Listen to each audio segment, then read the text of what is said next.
Yo, what is going on YouTube? I am Germ here. Today we are back talking about TSM once again, but in a little bit of a different way this time.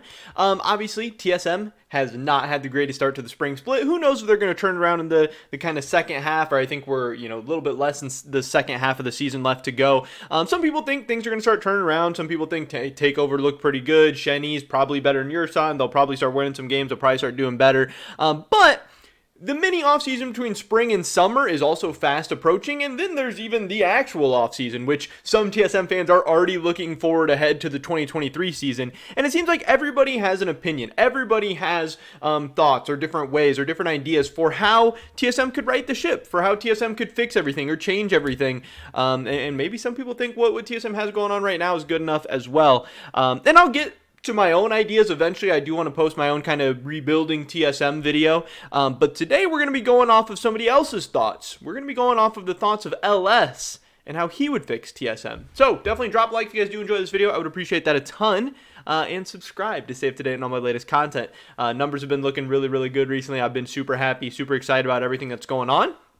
Seems like you guys are too. And like I keep saying, next couple of weeks are going to be awesome. LEC playoffs a couple weeks away, LCS playoffs, MSI, the offseason between spring and summer. There's going to be a ton of banger content. You guys don't want to miss out on that. With that being said, let's get right into this. So this is from Face Check. This is a clip from Brainer Daily. I don't know, LS.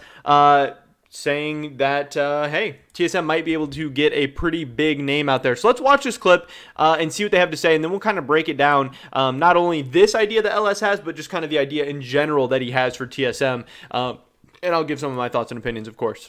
I mean, there's other imports. There's other people that are free agents that are available that would get them to Worlds. Okay, so like Bang and Crown is what you're saying? No. I mean, the reality is like a lot of people don't realize. The reality is that Nuguri would probably play. Like, that's just one player. Nuguri probably would play if you actually offered him enough. Because all Nuguri is doing is just playing solo queue. So if Nuguri is not going to play in LCK, is not going to play in LPL, and you offer him something to just come and free get to Worlds, Nuguri's an option. I feel like that's Piglet 2.0 right there. Nuguri is Piglet 2.0. I mean, if like even the behind the scenes and everything that came out of FPX. I mean, this is somebody who, like, if he's not able to handle like the problems that FPX had, and he's gonna completely shut down under those circumstances. Imagine if he's in fucking TSM. Imagine if he's seeing that shit. Like, he will never speak again after that. So, I think it is a very, very interesting point brought up by LS. I think the criticisms of Dom are very, very fair as well. Like, hey, I would be, if I was any kind of player, coach, anything, I would be very, very skeptical about the situation for TSM right now. And I know this is something that a lot of people have talked about, that, hey, all of these things are overall a pretty bad look for TSM. This could prevent further imports or even further players from wanting to come to TSM. But I do think the point that LS made is very, very interesting. And I tweeted this out a couple days ago, like, hey, LS thinks that TSM could maybe get Nuguri. And that tweet did really well, and people thought that was at least an interesting idea. Now, I'm kind of on the train that I think it's pretty unlikely. Obviously, LS isn't saying, like, with any inside information that, like, hey, I know Nuguri would come to TSM, or I've heard Nuguri's interested in coming to North America. Nothing like that. He's just saying the idea that, and it's not even just Nuguri, it's players like Nuguri who are just sitting out there playing solo queue right now, not making salaries, not getting paid. Obviously some of these players are still under contracts with their teams, but then there's even some players who have been fully released and could be brought in to help TSM get to Worlds, to help turn things around, to even, help them salvage this season. Because yes, it is going to be expensive, and yes, money is an issue, and money is tight, and we know that Reggie's already talking about, hey, we're not making a profit off the LCS, we don't want to, keep spending dump trucks of money and all this stuff. But on the other hand, he's also saying, hey, we spent $5 million on this roster, we spent over $1 million on these two imports, and that doesn't make a whole lot of sense. So if you're going to be spending all that kind of money for last place or bottom four, best case scenario results, maybe spending a little bit more money to try and actually go to Worlds or actually do something would make a little bit of sense. Because even though the season has been so horrible for TSM, the foundation is there. Spica is the defending MVP. He's not playing like it right now, and maybe it's because of the team around him, maybe it's the situation, maybe it's the scenarios, maybe with some better players or better leadership or more veteran kind of mindsets around him, he could pop off once again. Also, Tactical is a guy who was just at Worlds last year. This guy has been very, very successful over the last couple of years. It's not like TSM doesn't have talent.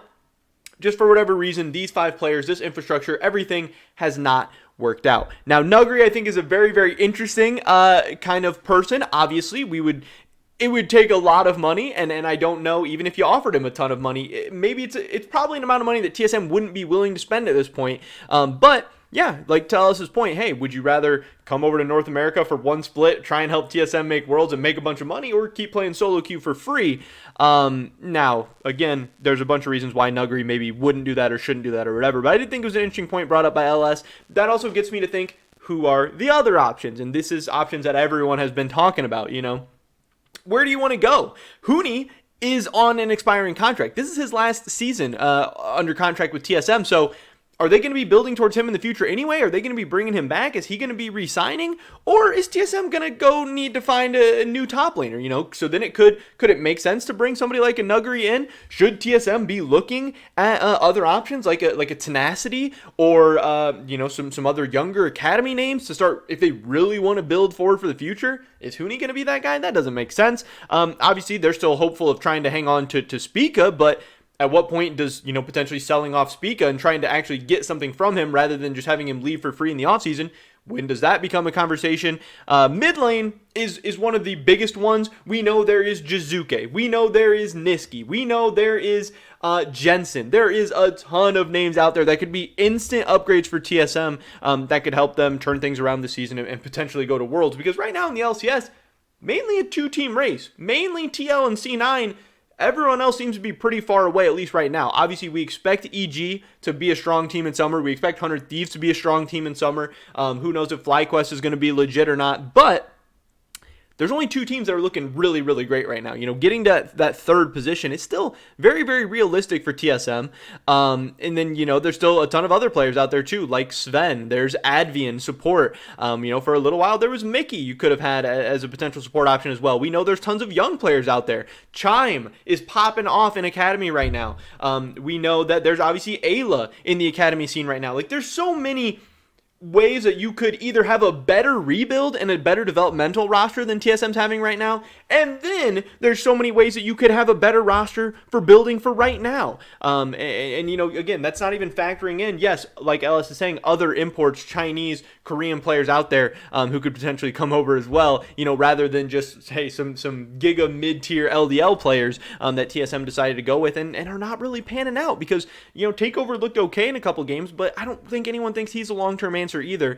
TSM's obviously just been an absolute mess. Like I said, everyone's got an idea of how to fix them. A lot of people don't have the full information. A lot of people don't know what's going on behind the scenes. And LS is not claiming to know that either, but TSM Nuguri, that could be interesting. And then there's also, I think the argument of, even if TSM is still going to fall short, even if this season's still going to be a disaster, even if the season's still going to suck, they can at least suck in more interesting or more exciting ways. Like, as a fan, I would love, obviously, to see Nuguri come in. I would love to see TSM pick up Ayla. I would love to see TSM pick up Tenacity. I would be much more inclined to tune into that and see how that's going and to follow the team rather than the current situation they have going on that's uninteresting, a disaster, huge waste of money, and ultimately a massive, massive failure. So I really think TSM needs to pick one side or the other. Either go in and try and win this season, try and hang on to Spica for the future, or admit that Spica and Huni and all these guys are probably leaving in the offseason, go young, go rebuild, go developmental, and try to find a player of the future. And also understanding that resident young players are almost infinitely more valuable than import young players because they're both extremely risky. But your roster's always going to have resident players on it. So if you don't have strong resident players, your roster's never going to be strong anyway. You can always fill in the gaps with imports later on. Going for these young import players, I don't know. I've always thought it was a big mistake. But hey, TSM Nuguri, I don't know. LS is on board at least. But that's pretty much it for this video today, guys. Tell me to drop a like if you did enjoy it. I would appreciate that so much. Leave a comment down below. Let me know what you think about LS's comments, Dom's comments, anything we talked about in this video. Subscribe, stay up to date on all my latest content. Hope to catch you guys in the next one. But until then, peace.